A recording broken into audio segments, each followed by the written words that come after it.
morning!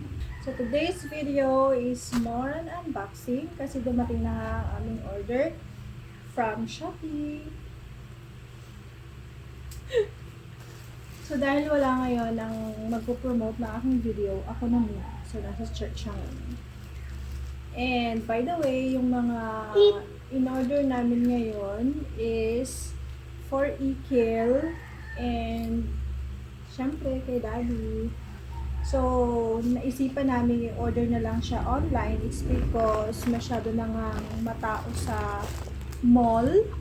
So, masyadong hassle na para sa isang buntis ang pumila at magantay ng matagal. So, iniiwasan din natin yung sobrang crowd. So, ayun.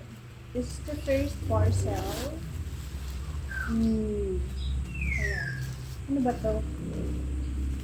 Okay, so Tita this is Mary for Chan. Ikil. Ano your tita? Not you. Huh? So, ayan. It's time to unwrap. Okay. So, masyado kasi ako nahihirapan humanap ng mga notebook para sa grade 1. Kasi iba yung required na ano nila notebook. So, naghanap talaga ako sa Shopee nung intended for grade 1. So, ito ay, ilan ba to? 1, 2, 3, 4, 5, 6, 7, 8, 9, so 10. 5 lang naman yung kanyang gagamitin. Pero, ayun nga. Kumuha tayo ng madami.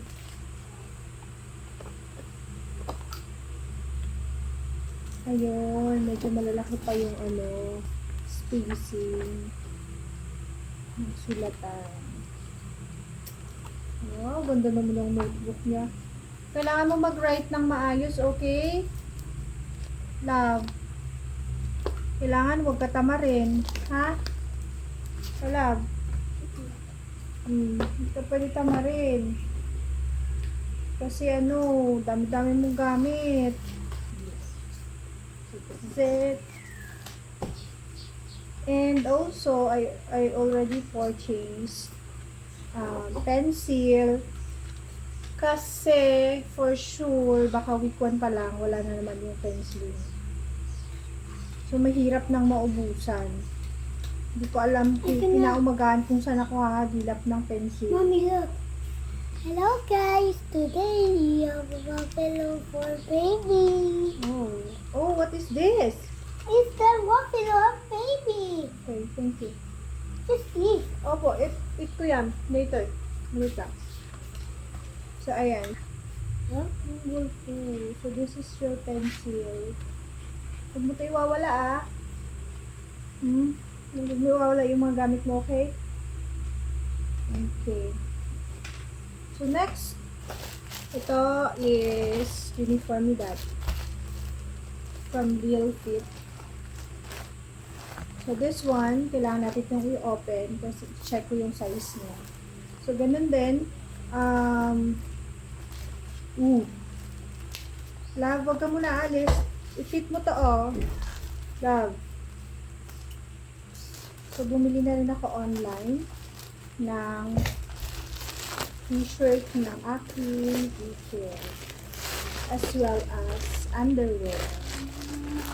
So, ito yung shop na Love, come here muna po. Ayan, so try natin. Ikil. So, this is 6 pieces. Blue corner, round neck t-shirt, white t-shirt. Come here. In, size 14 na yung kinuha ko kasi yung dati niya is size 12. Bakit parang... Okay. Love, come here na po. Let's try this one. Fit natin, dali. Lapit ka dito kay mama. Come on. Kita mo sa kanya. It's so boring. So boring. Ay, naku. Madumi yan. Hindi yan madumi. Ito din ng anak ko. Kanino kaya nagmana ito? That's mine. Wow, Hello stand up. guys. Stand up. Ayaw mo damit. Stand up. Tayo ka na. Pakita mo sa kanila. Abo ko. Papa. Pakita yung ano. Tigas ka na? Ah, pogi na ng bubo na. Okay, so that's it.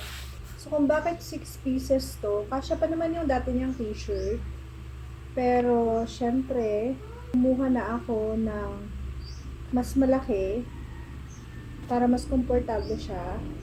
And 6 pieces yung kinuha ko kasi for sure, kailangan niya magpalit ng damit morning and lunch break. So, before siya pupunta ng school kasi pawisin ng aking anak. By the way, nabili ko lang to sa halagang, oh my God, wait lang po. Nabili ko to sa halagang, oh, may free. Sa isang ballpen. Sa halagang 421 pesos, 6 pieces ng t-shirt. May kasamang underwear. At yung gamit niya. Pero yung anak ko hindi pa ready. And of course, ito, wala pa si daddy pero kailangan ko na itong i-check. So, ito naman yung uniform ni daddy. Kasi, nakapag... Oh gosh, kinakabahan ako dito. Kapag order na ako dito dati ng aking pang Thursday uniform, so halos pareho lang din naman kapag magpatahi. As long as alam mo yung size ng katawan. So, I just hope na hindi to maliit. Kasi kung maliit yung size niya, wala kaming choice kundi pagbili to. Oh my God. Ah, sakto lang to. This is sakto for daddy. Yan, wow. Amazing. Sakto lang din to. Para sa kanya. Yan. So, ready na ang kanyang pang Thursday uniform.